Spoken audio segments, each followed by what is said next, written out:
जय हिंद। आज हम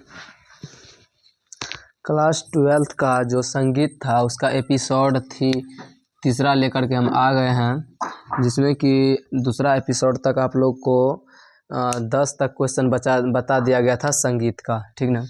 आज हम वही फिर से चुनिंदा क्वेश्चन लाए हैं जो बिहार बोर्ड में ही पूछा ही जाएगा, ठीक ना। तो आइए मेरे दोस्तों, फटाफट से हम क्वेश्चन कर लेते हैं, ठीक ना। तो 11वां क्वेश्चन है आज का कि तान किसे कहते हैं और उनके प्रकार को बताएं। तान किसे कहते हैं और उनके प्रकार को हमें बताना है, ठीक ना। पहले हम जानेंगे कि तान किसे कहते हैं। तो तान गायन में द्रुत गति से लक्षणानुसार जो स्वर विस्तार होता है। गायन में द्रुत गति से लक्षणानुसार जो स्वर विस्तारित होता है उसी को हम तान कहते हैं। गायन में कौन चीज़ में? गायन में द्रुत गति से लक्षणानुसार जो स्वर विस्तारित होता है उसी को हम क्या कहते हैं? उसी को हम तान कहते हैं।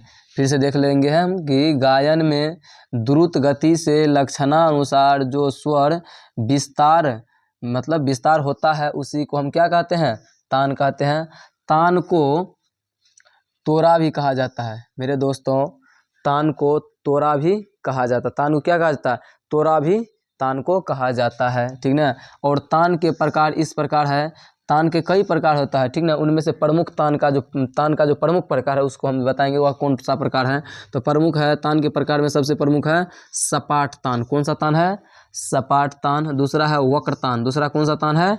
वक्र तान है। और तीसरा है अलंकृत तान। कौन तान है? अलंकृत तान। उसके बाद है गमक तान, ठीक ना। मिश्र तान। बहुत सारा तान है जिसमें से ये सब तान है, ठीक ना। बहुत सारे तान को तो लिख नहीं सकते हैं, बल्कि उनमें से जो चुनिंदा तान है ना, वो प्रमुख तान है, वो हम बता दिए, ठीक ना। अब है 12 नंबर का क्वेश्चन कि जाति किसे कहते हैं, ठीक ना। जाति किसे कहते हैं? जिस प्रकार मनुष्य में जाति होता है ना, उसी प्रकार संगीत में भी जाति होता है, ठीक। तो जिस प्रकार मनुष्य में भी जाति होता है उस प्रकार संगीत में भी जाति होता है, ठीक ना। उस प्रकार संगीत में भी जाति होता है। तो जाति मानव में जिस प्रकार जाति पाया जाता है उसी प्रकार संगीत में भी जाति होता है। वैसे ही यानी राग में भी जाति पाई जाती है। जिस प्रकार मनुष्य में जाति होता है वैसे ही राग में भी जाति पाया जाता है, ठीक ना। किसी भी राग में कम से कम 5 प्रकार का स्वर होता है। 5 प्रकार का स्वर प्रयोग किया जाता है, ठीक ना।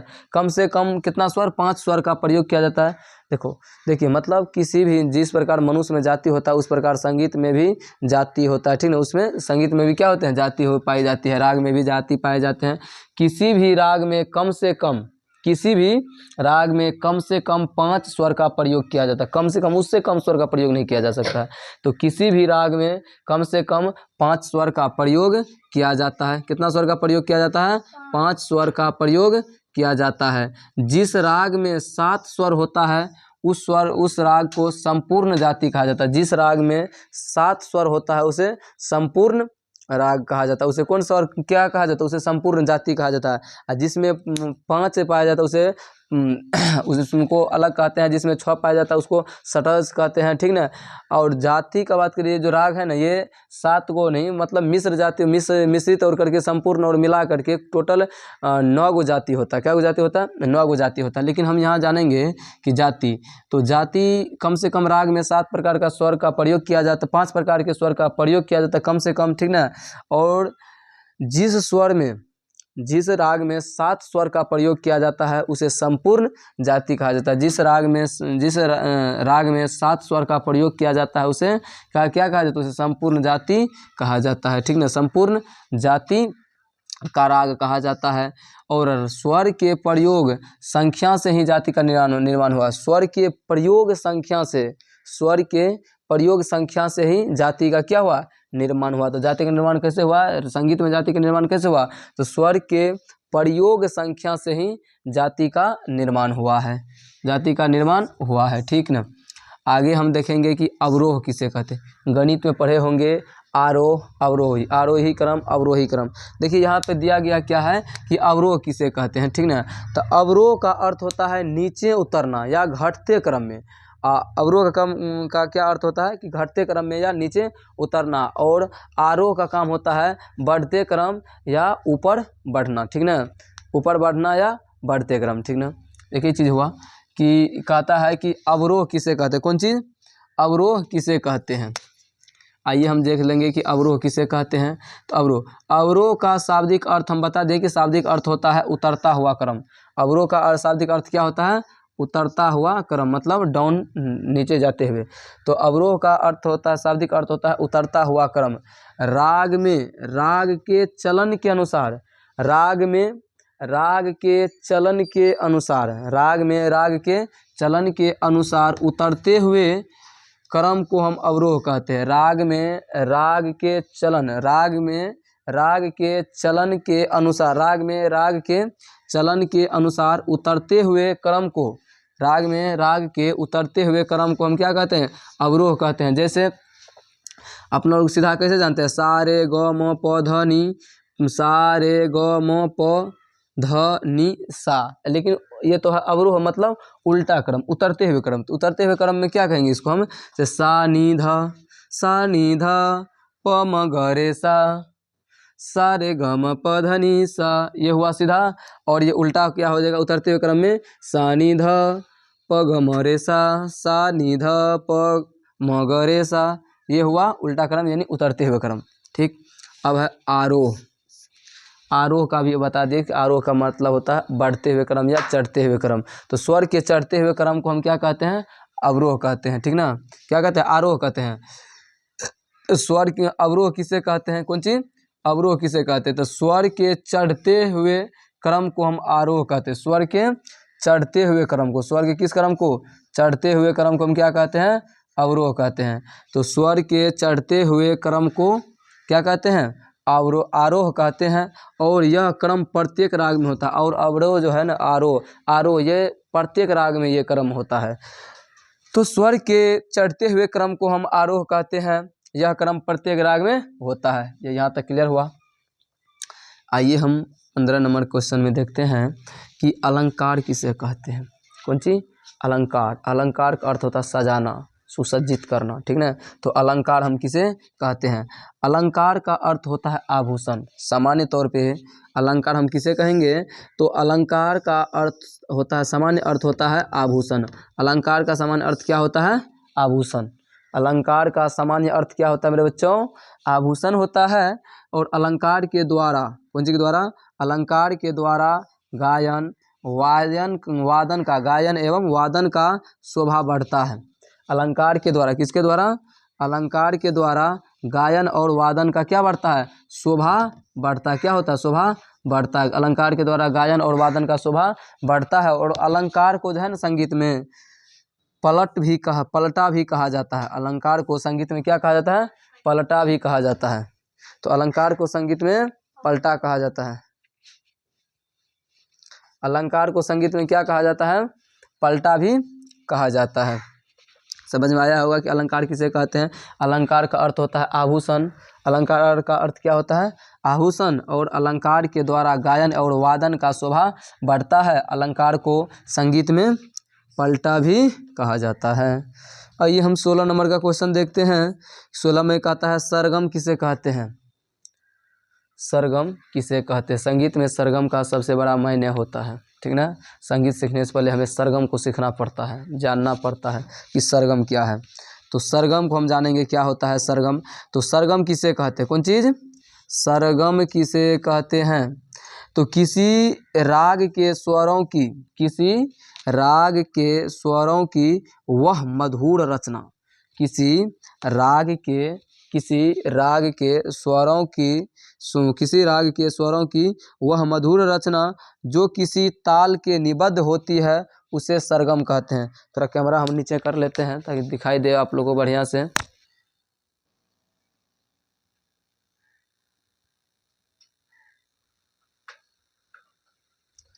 आज हम देख लेते फिर से सरगम किसे कहते हैं, कौन सी, सरगम किसे कहते हैं। तो आइए हम बच्चों देखेंगे कि सरगम किसे कहते हैं। कौन चीज सरगम किसे कहते हैं? तो किसी राग के स्वरों की वह मधुर रचना, किसी राग के स्वरों की वह मधुर रचना, किसी राग के स्वरों की वह मधुर रचना जो किसी ताल के निबद्ध होती है उसे सरगम कहते हैं। सरगम किसे कहते हैं? तो सरगम किसी राग के स्वरों की वह मधुर रचना, किसी राग के स्वरों की वह मधुर रचना जो किसी ताल के निबद्ध होती है, जो किसी ताल के क्या होती है, जो किसी ताल के निबद्ध होती है उसे ही हम सरगम कहते हैं। संगीत का मूल चीज क्या होता है? सरगम होता है। संगीत का मूल चीज सरगम होता है। संगीत का सबसे बड़ा मूल चीज क्या होता है? सरगम होता है। और सरगम को दो भाग होते हैं। सरगम का दो भाग होता है। सरगम कितना भाग में बांटा गया है? दो भाग में बांटा गया। तो सरगम का दो भाग होता है। एगो होता है अस्थाई सरगम, एगो होता है अंतरा सरगम। क्या होता है? एक अस्थाई सरगम और एक अंतरा सरगम। तो यहाँ तक आप लोगों को समझ में आया होगा, ठीक ना, कि हम सरगम किसे कहेंगे? तो किसी राग के स्वरों की वह मधुर रचना जो किसी ताल के निबद्ध होती है उसे सरगम कहते हैं। और संगीत का मूल चीज क्या होता है? सरगम होता है। सरगम को दो भाग में बांटते हैं, अस्थाई सरगम और अंतरा सरगम। एक बार हम फिर से ऊपर से बता देते हैं ताकि आप लोग को लिखने में सुविधा हो। हम एक लाइन बाय लाइन आप लोग को बता देते ताकि आप लोग लिख सके।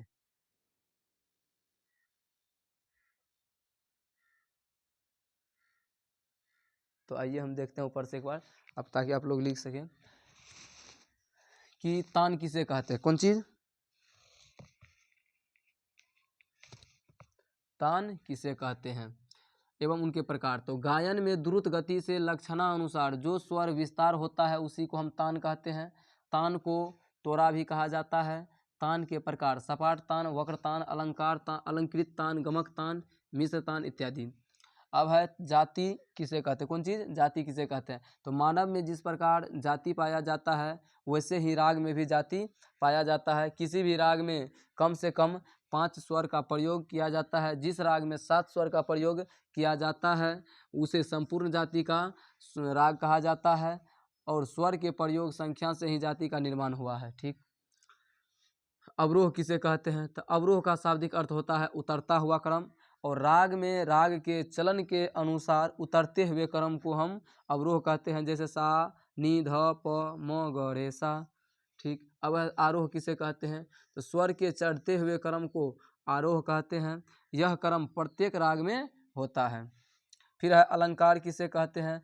तो अलंकार का सामान्य अर्थ होता है आभूषण। और अलंकार के द्वारा गायन वादन का क्या होता है? शोभा बढ़ता है। अलंकार को संगीत में पलटा भी कहा जाता है। फिर है सरगम। सरगम किसी राग के स्वरों की वह मधुर रचना है। सरगम किसी राग के स्वरों की वह मधुर रचना है जो किसी ताल के निबद्ध होती है उसे सरगम कहते हैं। ठीक। संगीत का मूल चीज सरगम होता है। सरगम का दो भाग होता है जिसे अस्थाई सरगम और अंतरा सरगम कहते हैं। अस्थाई सरगम और अंतरा सरगम कहते हैं। कौन कौन सरगम कहते हैं? अस्थाई सरगम और अंतरा सरगम कहते हैं। हाँ, तो मेरे प्यारे दोस्तों, अब यहाँ तक संगीत का जो है 16 क्वेश्चन हो चुका है। ठीक ना। ये तीसरा मेरा एपिसोड था। अब जैसे चौथा एपिसोड आएगा, एपिसोड चौथा, उसमें आप लोगों को जो है ना 17 से लेकर के 25 तक करवाया जाएगा। ठीक ना। 25 से प्लस करवाया जाएगा। 17 से 25 प्लस करवाया जाएगा। ठीक ना। और एग्ज़ाम तक में आप लोग को इतना करवा दिया जाएगा कि एग्ज़ाम में इस एपिसोड को अगर आप देखते हैं तो इससे ज़्यादा नहीं आएगा। ठीक ना। उतना आप लोगों को करवा देंगे हम, ताकि एग्ज़ाम में जो है ना आप बैठे तो संगीत का एक भी क्वेश्चन नहीं छूटे। तब आपको याद आएगा कि हाँ, एक चैनल था सुप्रिया सक्सेस पॉइंट, और वहाँ से हमने संगीत को पढ़े और संगीत के विषय में गर्दा उड़ा दिए। ठीक ना। अच्छा खासा नंबर ले आए। तो जय हिंद। अब हम फिर से मिलेंगे अगले एपिसोड में संगीत के साथ। ठीक ना। हिंदी का जो है 8वां अध्याय पूरा होने ही वाला है लगभग। उसमें भी पार्ट 2 करवा चुके हैं। जैसे पार्ट 3 आएगा, पार्ट 3 में जो है पूरा उसका क्वेश्चन आंसर हो जाएगा सिपाही की माँ की। उसके बाद संगीत का भी कंप्लीट करवा दिया जाएगा।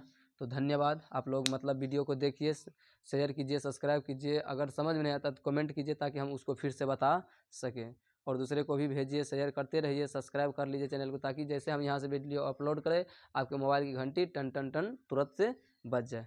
धन्यवाद।